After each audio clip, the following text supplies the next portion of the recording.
नमस्कार मैत्रिणींनो, सर्व आशाताईचे माझ्या यूट्यूब चॅनल कल्पना व्लॉगमध्ये अगदी मनापासून स्वागत आहे. तर आजच्या व्हिडिओमध्ये आपण बघणार आहोत प्रात्यक्षिक नवजात बाळाला गुंडाळण्याच्या पद्धतीचे वर्णन करा. तर याचे जे मुद्दे आहेत ते आपण बघणार आहोत. तर जास्त वेळ न घेता आपल्या आजच्या व्हिडिओला आपण सुरुवात करूया. त्याआधी तुम्ही जर माझ्या चॅनलवर नवीन असाल तर चॅनलला सबस्क्राईब करा, व्हिडिओ लाईक करा आणि शेअर करा. तर सर्वात आधी आपला पहिला मुद्दा आहे, खोली उबदार ठेवा. जशी प्रौढांसाठी आपण उबदार ठेवत असो तशी. त्यानंतर खोलीतील सर्व खिडक्या बंद करा. बाळाला गुंडाळण्यापूर्वी खात्री करा की बाळाने शी व सू केली आहे का, बाळ ओले आहे का, हे आपल्याला बघायचे आहे. त्यानंतर बाळाच्या अंगात कपडे व डोक्यावर टोपी आहे. तर बाळाच्या अंगामध्ये कमीत कमी कपडे आणि डोक्यावर टोपी ठेवायची आहे. स्वच्छ ब्लँकेटला फोल्ड करा आणि हळूवार बाळाला ब्लँकेटवर ठेवा.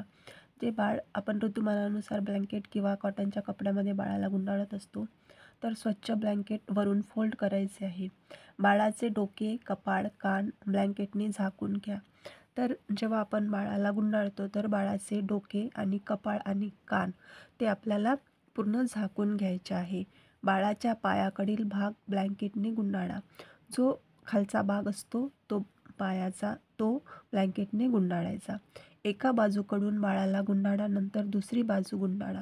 एका बाजूने गुंडाळल्यानंतर पाय गुंडाळल्यानंतर साईडचे जे ब्लँकेट असते ते एका बाजूने गुंडाळा, त्याला पाठीखाली घ्या आणि दुसरा जो भाग आहे तो सुद्धा त्याच पद्धतीने बाळाच्या पाठीखाली घ्या. दोन्ही बाजू गुंडाळून झाल्यानंतर बाळाला आईकडे परत द्या व यापुढे तसेच गुंडाळून ठेवण्याबाबत सल्ला द्या. तर हे झाले आहे मुद्दे नवजात बाळाला गुंडाळण्याच्या पद्धतीचे. याच्यानंतर आपण बघू सविस्तर उत्तर. शिशूला पुरेसे दूध मिळत नाही हे कोणत्या लक्षणावरून समजेल, याचे आपल्याला सविस्तर उत्तर लिहायचे आहे. तर खालील लक्षणावरून शिशूला पुरेसे दूध मिळत नाही हे समजेल. तर बघूया की काय आहेत लक्षणे त्याची. तर लक्षणं आहेत, शिशूच्या वजनात कमी वाढ, एका महिन्यात 500 ग्रॅमपेक्षा कमी वजन वाढणे, तसेच 2 आठवड्यानंतर शिशूचे जन्मता असलेल्या वजनापेक्षा वजन कमी होणे. तर आपण शिशूला पुरेसे दूध मिळत नाही याचे लक्षणं बघत आहोत. ती कोणत्या लक्षणावरून आपण समजतो की शिशूला पुरेसे दूध मिळत आहे. तर सर्वात महत्त्वाचं लक्षण आहे की बाळाच्या वजनामध्ये वाढ होत नाही आहे. म्हणजे एका महिन्यामध्ये 50 ग्रॅमपेक्षा कमी वजन बाळाचं वाढलं आहे आणि तसंच 2 आठवड्यानंतर शिशूचे जे जन्माचे वजन आहे त्या वजनापेक्षा बाळाचं वजन कमी झालेलं आहे. त्यानंतर आहे दुसरा मुद्दा, लघवीचे प्रमाण कमी होणे. म्हणजे बाळ दिवसातून 6 वेळापेक्षा कमी लघवी करत आहे, तसेच लघवी अधिक पिवळी होत आहे. हे सुद्धा एक लक्षण आहे बाळाला दूध मिळत नाही याचं. त्याच्यानंतर अन्य लक्षणे बघूया आपण.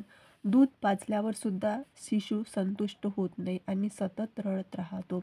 दूध आपण बघतो की एखादं बाळ आहे की ते खूप रडत असतं दूध पिताना सुद्धा आणि दूध पिऊन झाल्यावर सुद्धा ते बाळ रडत असतं. तर हे जे लक्षण आहेत हे लक्षण आहे की बाळाला दूध कमी मिळत आहे. त्याला वारंवार स्तनपान देण्याची आवश्यकता असते. तर असे जे बाळ आहे अशा बाळांना वारंवार स्तनपान देण्याची आवश्यकता असते.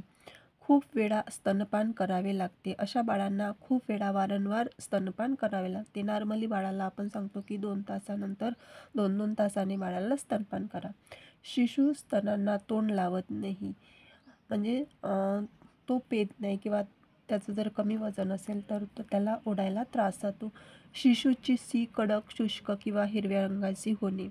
आपण याच्यावर सुद्धा मातेला लक्ष द्यायला सांगायचं की शिशूची शी कशी होत आहे किंवा कडक, शुष्क किंवा हिरव्या रंगाची आहे का.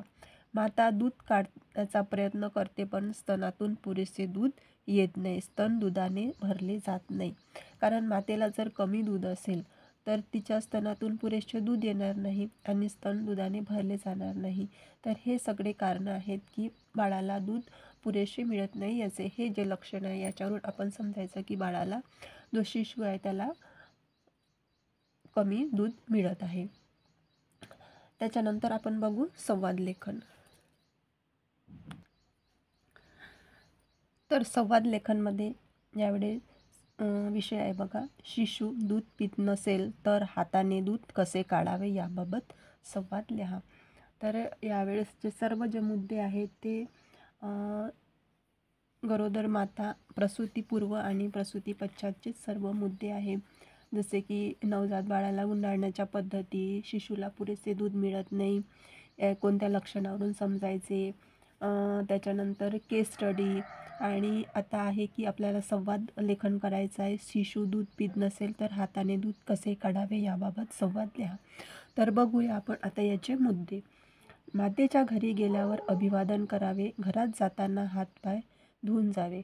तर आपण घरी गेल्यानंतर त्यांच्या घरी गेल्यानंतर आपण त्यांच्याशी अभिवादन करतो आणि बोलतोच, कारण जिथे आपण जातो त्या घरासोबत एक आपलं नातं असतं कोणतं तरी, त्या नात्यानुसार आपण त्यांच्याशी संवाद साधत असतो. कोणत्या घरी आपली बहिणी होती तर कोणत्या घरी आपली बहीण लागते, तर कोणत्या घरी म्हणजे प्रत्येक एक घरी आपलं एक नातं असतेच, आणि त्या नात्यानुसार आपण त्यांच्याशी बोलत असतो. तसेच गृहभेटीस गेल्यावर प्रथम नवजात शिशूच्या घरी जावे.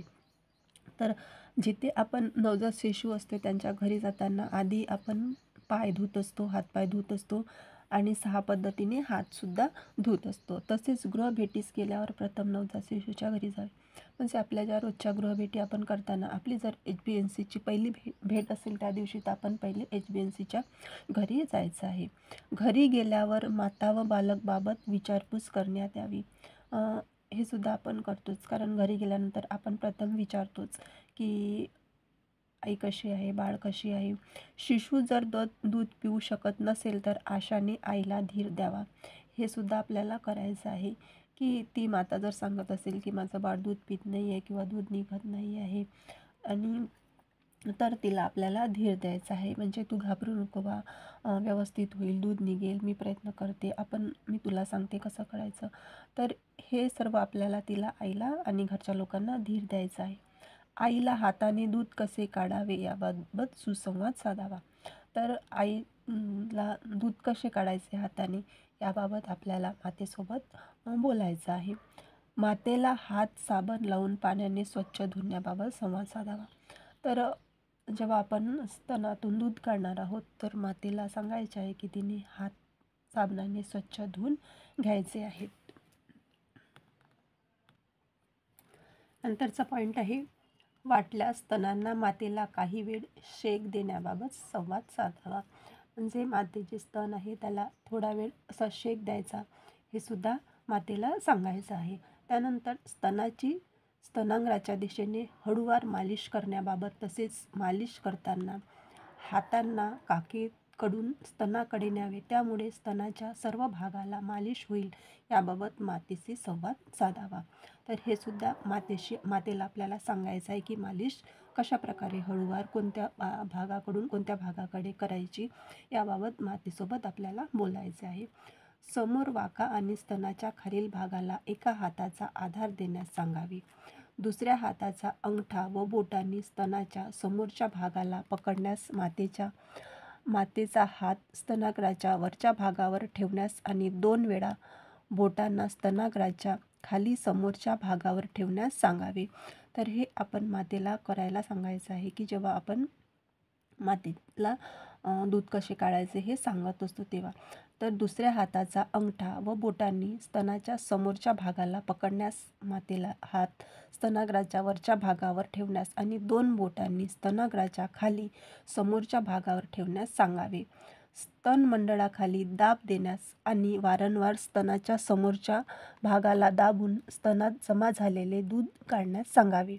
जोपर्यंत दूध निघणे सुरू होत नाही तोपर्यंत अंगठा व तर्जनीने वारंवार दाब देण्यास आणि सोडण्यास व हे दूध एका पेल्यामध्ये कसे जमा करावयाचे याबाबत संवाद करावा. अंगठा व बोटाला स्तनाग्राच्या सभोवताली फिरवला का त्यामुळे सर्व कोशिकांमधून दूध बाहेर येईल. तर अशा प्रकारे मातेला आपण जेव्हा स्तनातून दूध काढण्यासाठी सांगणार आहोत, शिकवणार आहोत, तिला मदत करणार आहोत, तर तेव्हा हे साऱ्या गोष्टी आपल्याला करायच्या आहेत. अंगठा व बोटाला स्तनाग्राच्या सभोवताली फिरवला का त्यामुळे सर्व कोशिकांमधून दूध बाहेर येईल. तर हे सर्व करताना आपल्याला मातेला धीरसुद्धा द्यायचा आहे आणि तिच्याशी संवाद करायचा आहे. संवाद करता करता ह्या सर्व गोष्टी आपल्याला करायच्या आहेत.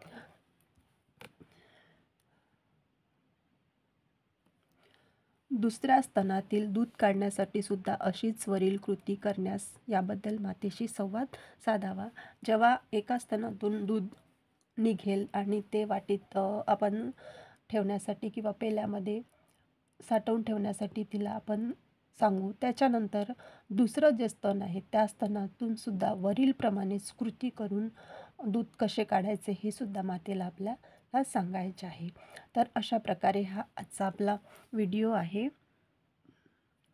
ज्यामध्ये आपण प्रसूतीनंतरच्या ज्या काही गोष्टी आहे, जसे की बाळ गुंडाळणे, बाळाचे वजन कमी आहे बा हे कसे ओळखायचे आणि मातेला स्तनातून दूध काढण्यासाठी कसे शिकवायचे हे आपण बघितलेले आहे आपल्या संवादमध्ये आणि आपल्या प्रात्यक्षिकमध्ये आणि आपल्या सविस्तर प्रश्नामध्ये. आपल्या केस स्टडीमध्ये सुद्धा आपला हाच प्रश्न होता की मातेची प्रसूती झालेली आहे आणि ते बाळ कमी वजनाचं आहे.